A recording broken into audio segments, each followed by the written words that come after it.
மாங்காய் ஊறுகாய் போடணும்ல, இந்த கம்யூனிட்டி பேருக மாம்பழ ஊறுகாய் போட்டிருக்கானுங்க. இதுவே தெரியல.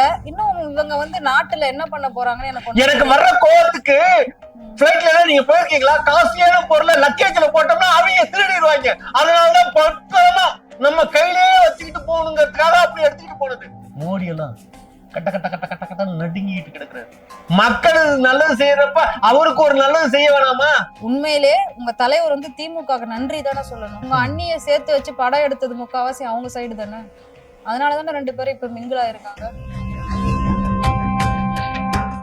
அடுத்த வீட்டுக்காரன் பத்திரிக்கை வச்சா போகாம இருக்க முடியும்? அதுக்கு த்ரிஷாவை கூப்பிட்டு தான் போகணுமா? தனியா போக கூடாதா? அப்போலோல போய் ஏதோ ஒரு ஹாஸ்பிட்டல்ல ஒரு டாக்டர் கிட்ட ட்ரீட்மெண்ட் எடுத்தாங்களாமே, உண்மையா? என்ன பிரச்சனை? கருத்தடை பண்ணிட்டாரு. போதுமா? ஒரு பாத்ரூம்ல உட்கார்ந்து அழுவுறது யாராவது பாத்துருக்கீங்களா? துள்ளாத மனம் துள்ளும் படத்துல பாத்துருக்கேன்.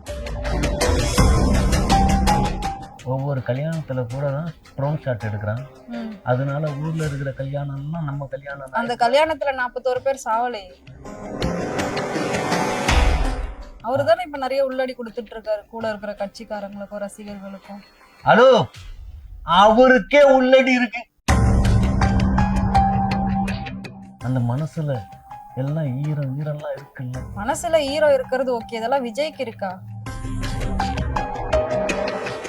ஒரு மாற்று அரசியலை ஏற்படுத்தணும்னு நினைக்கிற ஒரு மனுஷன் இதெல்லாம் இல்லாம இருப்பானா? அதனாலதான் 41 உயிரை வந்து கொன்னீங்களா? நேயர்களுக்கு வணக்கம். இன்னைக்கு நம்ம கூட நிகழ்ச்சியில யார் இருக்காங்க அப்படின்னு பாத்தீங்கன்னா, நந்தவனம் நந்தகுமார் இருக்காரு. தாவேக்காவோட விமர்சனங்கள் பத்தி எல்லாத்தையும் வந்து கிளியரா பேச போறாரு. வாங்க நிகழ்ச்சிக்குள்ள போலாம். வணக்கம் NNK சார். வணக்கம் நிரோஷா மேடம். எப்படி இருக்கீங்க? பார்த்தா தெரியல, தேர்தல் நெருங்க சீரியஸா டென்ஷன்ல வச்சிருக்காங்க. டென்ஷன்லயா இருக்கீங்க? அதான் தெரியுது, ரொம்ப அடி வாங்கின மாதிரி. ரொம்ப அடி இருக்கும். ஆமா. பாத்தீங்களா, எல்லாம் உள்ளடி. ஆமா, வெளியில இருக்கிற மாதிரி தெரிஞ்சாதான் உடனே கம்ப்ளைண்ட் ரைஸ் பண்ணி கொடுத்துடலாம். இன்னது நடந்தது எல்லாம் உள்ளடியா இருக்கிறதுனால சீரியஸா. அது உங்க தலைவன் கொடுத்தது தானே? தலைவன் கொடுத்ததா? அவரு தானே இப்ப நிறைய உள்ளடி கொடுத்துட்டு இருக்காரு கூட இருக்கிற கட்சிக்காரங்களுக்கும் ரசிகர்களுக்கும். ஹலோ, அவருக்கே உள்ளடி இருக்கு, புரியுதுங்களா? வெளியில சொல்ல முடியாம வேதனையில வெம்பி புழுங்கி உட்கார்ந்து இருக்கு. இல்லையே, பார்த்தா தெரியலையே, ஜாலியா தான் சிரிச்சிட்டு போறாரு, சிரிச்சிட்டு வராரு. அதான் நீங்க மேல டெல்லியில கை காட்டினப்ப தலைவன் அப்படின்னு சிரிச்சதான் பாக்குறீங்க. நீங்க இன்னும் டெல்லியிலே இருக்கீங்களா? இப்ப அவர் அடுத்து மும்பைக்கு போய் கை காட்டி சிரிக்க ஆரம்பிச்சிட்டாரு. அத பாக்கலையா? ஒரு விஷயம் நல்லா தெரிஞ்சுக்கீங்க, அவரு பாத்ரூம்ல உட்கார்ந்து அழுவுறது யாராவது பாத்துருக்கீங்களா? துள்ளாத மனம் துள்ளும் படத்துல பாத்துருக்கோம். சூப்பரா அழுவார். இப்ப நான் அழுவுறத பத்தி பேசிட்டு இருக்கேன், உங்களுக்கு துள்ளாத மனம் துள்ளும்ல. இப்பவும் அழுவுறாரு. ஆமா, இப்பவாது ரியலா அழுவுறாரா? ரியலா அழுவுறாரா? இல்ல, அது ரீல்காக அழுதாரு, இப்ப ரியலா அழுவுறாரான்னு கேக்குறேன். ஹலோ, அதான் ஒரு நடிகனாவே பாக்குறீங்க. அவர் அப்படிதானே பண்றாரு. ஏன் நடிகனுக்கு சோகமா இருக்காதா? கண்ணீர் வராதா? அவனுக்கும் மனசுன்னு இருக்குல்ல. அந்த மனசுல எல்லாம் ஈரம்லாம் இருக்குல்ல. அப்ப இதெல்லாம் பார்த்துட்டு எப்படி கேக்குறீங்க? மனசுல ஈரம் இருக்கிறது ஓகே, இதெல்லாம் விஜய்க்கு இருக்கா? புரியல. இதெல்லாம் உங்க தலைவனுக்கு இருக்கான்னு கேக்குறேன். இல்லாமையா? நாடு நாட்டு மக்களும் நல்லா இருக்கணுங்கிற ஒரே நோக்கத்துக்காக ஒரு மாற்று அரசியலை ஏற்படுத்தணும்னு நினைக்கிற ஒரு மனுஷன் இதெல்லாம் இல்லாம இருப்பானா? அதனாலதான் 41 உயிரை வந்து கொன்னீங்களா? 41 உயிரை கொன்னமா? பாக்கலையா நீங்க? இப்பதானே அந்த CCTV எல்லாம் வெளியில வந்திருக்கு. கரூர்ல நீங்க வந்து அரசியல் நடத்துறேன் பிரச்சாரம் பண்றேன்ற பேர்ல ஷூட்டிங் எல்லாம் பண்ணிருக்கீங்க. இப்பதானே உங்களோட வண்டவாளம் எல்லாம் தண்டவாளம் ஏறுது. ஹலோ, ஒரு ஷூட்டிங்னா அங்க வந்து டைரக்டர் இருக்கணும், புரியுதுங்களா? அசிஸ்டன்ட் டைரக்டர் இருந்திருக்காங்களே எல்லாரும். அவ்வளோ ஒரு யூனிட் இருக்கணும். அப்படியெல்லாம் எதுவுமே கிடையாது, தெரியுதா? எவனோ ஒருத்தனுங்க சொன்னானுங்கிற ஒரு கதை சொல்றதுக்கு அந்த கதையை கட்டுக்கதைகளை வந்து நம்ப ஆரம்பிக்கிற அளவுக்கு இந்த ஊடகங்கள் விலை போயிட்டீங்க. ஆதாரத்தோட தானே நிரூபிக்கிறாங்க, சும்மா சொல்லலையே. மேல ட்ரோன் ஷாட் எடுத்திருக்கீங்க, எல்லாம் பண்ணிருக்கீங்களே. ஒவ்வொரு கல்யாணத்துல கூட தான் ட்ரோன் ஷாட் எடுக்கிறான். ம். அதனால ஊர்ல இருக்கிற கல்யாணம் எல்லாம் நம்ம கல்யாணம் அந்த கல்யாணத்துல 41 பேர் சாவலையே. போய் எங்க தலைவர் ஒவ்வொருத்தட்டையும் போய் காதுல போய் சொல்லிட்டாரு, ம். 41 பேரை கொன்றுங்கடான்னு. ம். ஆமா. அதான் அதே ஏன்னு சொல்லிட்டீங்களே. சரி, அதெல்லாம் விடுங்க. போனது போயிடுச்சு. இனி அதெல்லாம் எதுவும் திரும்பி வரப்போறது இல்ல, நடக்காம இருக்க போறது கிடையாது. த்ரிஷாவும் வந்து இப்ப மும்பைக்கு போயிருக்காங்கல்ல, அத பத்தி சொல்லுங்களேன். எதுக்கு 2 பேரும் மறுபடியும் ஒன்னா போயிருக்காங்க? ஏற்கனவே ஏகப்பட்ட பிரச்சனை. மறுபடியும் மும்பைக்கு ஒன்னா போயிருக்காங்க. கொஞ்சம் உஷாரா உங்க தலைவன் மட்டும்தான் வந்து வெளியில கை காட்டி சிரிக்கிறாரு. த்ரிஷாவை பின்னாடி ஆளை காணும். எங்க? நல்லா ஒண்ணு தெரிஞ்சுக்கங்க, ம். மெட்ராஸ்ல உட்காந்து பேசுறதுக்கு இடம் இல்லையா, அதான் மும்பைல போய் உட்காந்து பேசிட்டு இருக்காங்க. ஆமா ஆமா, ஏன்னா இங்க வந்து அப்படிலாம் ரிலாக்ஸ் பண்ண தெரிஞ்சிடும். அதனால மும்பைக்கு போயிட்டாங்க ரிலாக்ஸ் பண்ண. ஹலோ, அட்லி இருக்காரு தெரியுமா, டைரக்டர் அட்லி? தெரியும் தெரியும் தெரியும். அவரு பொண்டாட்டி வந்து முழுகாம இருக்காங்க. அதுக்கு எதுக்கு இவங்க 2 பேர் போனாங்க? ஹலோ, 9வது மாசத்துல ஒரு பெரிய ப்ரோக்ராம் வைப்பாங்க தெரியுமா? ஆமா, வளகாப்பு. அந்த வளகாப்புக்கு வளையல் போட போயிருக்காரு. ம்ஹும். அண்ணன்கிற முனையற ம். தாய் மாமன் சீர் செய்யணும் தெரியுமா? ஆமா. அதுக்காக தான் போயிருக்காரு. சரி, இவர் குடும்பத்திலயே 1008 பிரச்சனை இருக்கு. அடுத்த வீட்டு கல்யாணத்துக்கு எப்படி இப்படி போறாரு, வளகாப்புக்கு போறாரு, எல்லாத்துக்கும் தவறாம கலந்துக்கிறாரு. ஹலோ, எல்லார் வீட்லயும் புருஷன் பொண்டாட்டி பிரச்சனை இருக்கும். ம். அதுக்காக ம். அடுத்த வீட்டுக்காரன் பத்திரிக்கை வச்சா போகாம இருக்க முடியும்? ம். ம்? அதுக்கு த்ரிஷாவை கூப்பிட்டு தான் போகணுமா? தனியா போக கூடாதா? ஹலோ, சின்ன இன்னைக்கு தனியா பத்திரிக்கை வச்சிருக்காப்ல, ம்ஹும். எங்க தலைவருக்கு தனியா பத்திரிக்கை வச்சிருக்காப்ல. ம். 2 பேத்துக்கும் சேர்த்து வைக்கல, அவரு தனித்தனியா டிராவல் ஆகி அங்க போய் சேர்ந்துட்டாங்க ம். தெரியுமா? அங்க போய் மிங்கிள் ஆயிட்டாங்க. அங்க போய் மிங்கிள் ஆயிட்டாங்களா? ம். ஹலோ, நான் என்ன அர்த்தத்துல சொல்றேன், நீங்க என்ன அர்த்தத்துல புரிஞ்சுக்கிறீங்க? சரி விடுங்க. த்ரிஷாவோட அம்மா இருக்காங்கல்ல, ம். அவங்க ஏதோ கல்யாணம் பண்ணி வைக்க போறாங்களா 2 பேருக்கும், உண்மையா? அதனால இப்ப என்ன? அதனால என்னையா? இன்னும் டிவோர்ஸ் கேஸே ஆகல, இன்னும் ஒரு ஹியரிங் கூட வரல, அதுக்குள்ள அடுத்த கல்யாணத்தை பத்தி பேசுறீங்க? ஒரு விஷயம், நம்ம தென் தமிழகத்தோட வரலாறு தெரியுமா? எல்லா தமிழகத்தோட வரலாறும் தெரியும். என்ன தெரியும்? ம். ஒவ்வொருத்தன் ஒரு பொண்டாட்டி இருக்கிறப்பவே அடுத்தடுத்த பொண்டாட்டியை கட்டியிருந்தானுங்க. அதுதான் நம்ம ஆல்ரெடி பேசணுமே. அப்ப வேலை இல்ல, அதையே ஒரு வேலையா வச்சிருந்தாங்க. இப்பதான் நிறைய வேலை வந்துருச்சு. போய் வேலையை பார்க்க வேண்டியதானே. கட்சி ஆரம்பிச்சிருக்காரு, மக்களுக்கு நல்லது செய்ய போறேன்னு வந்து இறங்கி இருக்காரு. இதுக்கு எதுக்கு ஒரு பெண்ணோட துணை கூட? ஹலோ, மக்கள் நல்லது செய்யறப்ப அவருக்கு ஒரு நல்லது செய்ய வேணாமா? ம். அதுக்குதான் அன்னி கூட. புரியுதுங்களா? பிரச்சாரத்துக்கு போயிட்டு வரப்ப டயர்டா போயிட்டாரு. ம். அப்ப ஒரு ஜூஸ் போட்டு கொடுக்கறதுக்கு ஒரு ஆள் வேணும். அதுக்குதான் புஷி ஆனந்த் ஒரு பக்கம், இன்னொரு பக்கம் ஆதவர்ஜுனா, அப்படி ரைட் ஹேண்ட் லெஃப்ட் ஹேண்ட் எல்லாம் இருக்காங்க. ஐயோ, இவங்களா ஜூஸ போட்டு பாதி கிளாஸ் அவங்க குடிச்சிருவாங்க, ம். ஒரு முழு மனதோட கொடுக்க மாட்டாங்க ம். தெரியுமா? ம். ஆமா, ஆனா அண்ணி அப்படி கிடையாது. ம். ஒரு முழு ஆரஞ்சு ஜூஸ் போட்டோம்னா அவங்க குடிக்காம அவங்களுக்கு கொடுப்பாங்க. சரி, அதாவது உங்க தலைவர் வந்து எப்பவுமே குடிக்கணும் நல்லா, அதானே? ஹலோ, ஜூஸ் குடிக்கணும். ஜூஸ் தான்.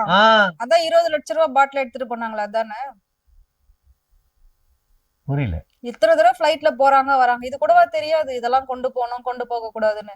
இந்த பேசிக் சென்ஸே இல்ல உங்க தலைவனுக்கும் சரி, உங்க தலைவர் கூட இருக்கிற அந்த அல்ல கைங்களுக்கும் சரி, இதுவே தெரியல. இன்னும் இவங்க வந்து நாட்டுல என்ன பண்ண போறாங்கன்னு எனக்கு வர்ற கோவத்துக்கு, பிளைட்ல நீங்க போயிருக்கீங்களா? காஸ்ட்லியான பொருளை லக்கேஜ்ல போட்டோம்னா அவங்க திருடிடுவாங்க. அதனாலதான் பத்திரமா நம்ம கையிலேயே வச்சுக்கிட்டு போகணுங்கிறதுக்காக அப்படி எடுத்துக்கிட்டு போனது. அந்த 20 ரூபா சிசரும் காஸ்ட்லியா? ஹலோ, சரக்க ஊத்தி அடிக்கிறப்ப ஊறுகாய் பாக்கெட்டு, மாங்காய் ஊறுகாய் பாக்கெட்டை எதை வச்சு கட் பண்றது? அதுக்குதான் அந்த சிசர். ஓ, மாங்காய் ஊறுகாய் கட் பண்றதுக்கு பிளைட்ல உங்க தலைவர் சிசர் எடுத்துட்டு போறாரு. அப்புறம் ஒரு விஷயம் நல்லா தெரிஞ்சுக்கணும், திமுக கம்யூனிட்டி பேர் எவ்வளவு பெரிய சதி பண்ணிருக்காங்க தெரியுமா? இதுலயுமா? ஆமா, மாங்காய் ஊறுகாய் கட் பண்ணி அந்த மாங்காய் ஊறுகாய் சாப்பிடுறப்ப அப்படியே புளிக்காம இனிக்குது. இவனுங்க பிளான் பண்ணி மாம்பழத்துல ஊறுகாய் போட்டிருக்கானுங்க. மாம்பழத்துல ஜூஸ் தான் சார் போடுவாங்க, ஊறுகாய் எப்படி போடுவாங்க? ஊறுகாய் போட்டிருக்காங்களே, இது யார் சதி? திமுக காரன் சதி தானே. அது ஊறுகாய் கம்பெனிக்காரன் செஞ்ச வேலையா இருக்கும் சார். இதுல திமுக என்ன பண்ணுச்சு? இப்படியே திமுக காரனை எதுக்கு கேட்கணும்னு திரைப்படம் உட்காந்து பாக்குறமே ஒவ்வொரு தியேட்டர்லயும். அந்த தியேட்டர்ல படம்லாம் யார் படம்? யார் படம்? ப்ரொடியூசர் படம்னு நினைக்கிறீங்களா? எல்லாம் திமுகவோட இன்ப நிதி தெரியுமா? இன்ப நிதி. ஆமா, அவர் இப்பதான் பொறுப்பெடுத்து. ஹலோ, அவருதான் எடுத்து ரிலீஸ் பண்றாரு. அதே மாதிரி எல்லா ஊறுகாய் கம்பெனி இவங்க பேர்ல தான் வச்சிருக்காங்க தெரியுமா? அப்படி ஒரு ஊறுகாய் நான் கேள்விப்படலையே. ஹலோ, பாண்டியன் ஊறுகாய், பூண்டு ஊறுகாய் இதெல்லாம் கேள்விப்பட்டிருக்கீங்களா? பூண்டு ஊறுகாய் கேள்விப்பட்டிருக்கா? அது என்ன பாண்டியன் ஊறுகாய்? அது ஹலோ, பாண்டியன் ஊறுகாயில பூண்டு ஊறுகாய் போடுவாங்க. ஆமா, பிராண்ட் நேம். ஆமா, அவங்கள்ட்ட எல்லாம் இவங்க கொலாபரேட்டட் பண்ணிருக்காங்க தெரியுமா? ஆமா. அப்ப இதுக்கும் திமுக சதின்னு சொல்றீங்க? அப்புறம் ஒரு நல்ல ஊறுகாய கூட தமிழ்நாடு மக்கள் சாப்பிட கூடாதுங்கிறதுல ரொம்ப தெளிவா வேலை பார்த்துட்டு இருக்காங்க தெரியுமா? ஆமா. ஒயின் ஷாப்ல எல்லாம் ஊறுகாய் பாக்கெட் என்ன ரேட்டு தெரியுமா? என்ன ரேட்டு? என்ன ரேட்டா தெரியாதா? 25 ரூபா. 25 ரூபாவா? 5 ரூபா ஊறுகாய் 25 ரூபாவா? ஆமா. 20 ரூபா ஏன்டா எக்ஸ்ட்ரா வாங்குறீங்கன்னு கேட்டா செந்தில் பாலாஜிக்கு 10 ரூபா போதும். ஓ, அந்த பாட்டிலுக்கு 10 ரூபான்னு உங்க தலைவர் சொல்லி காட்டினாரு. அது இப்ப ஊறுகாயே எடுக்க ஆரம்பிச்சிருக்காங்க தெரியுமா? ஓ, இப்ப ஊறுகாய்க்கு 10 ரூபான்னு சொல்லாரு. ஆமா, ஊறுகாய்க்கு 10 ரூபா தெரியுமா? மீதி 10 ரூபா அது எங்க தெரியுமா? ஸ்டேட் ஸ்டாலின் ஐயாவுக்கு போதும். இது அந்த 10 ரூபா வந்து முதலமைச்சருக்கு போகுது. ஆமா, முதலமைச்சர் நிதியில ஒதுக்கி சும்மா ஒண்ணும் இலவசம் கொடுக்கல. 1000 ரூபா பணம், 5000 ரூபா அப்படி எல்லாம் இந்த மாதிரி வசூல் பண்ணிதான் அப்படி அடிக்கிறாராம். ஆமா, எல்லாம் நாங்கெல்லாம் தெரிஞ்சிட்டோம். ஆமா, இதெல்லாம் வந்து திமுக பண்ணாங்கன்னு சொல்லி அவங்கள எதிர்க்கிறீங்கல்ல, உண்மையிலே உங்க தலைவர் வந்து திமுக நன்றி தானே சொல்லணும். நன்றி சொல்லணும். ஆமா, அதான் ஏன் சொல்லணும்னு சொல்லுங்க.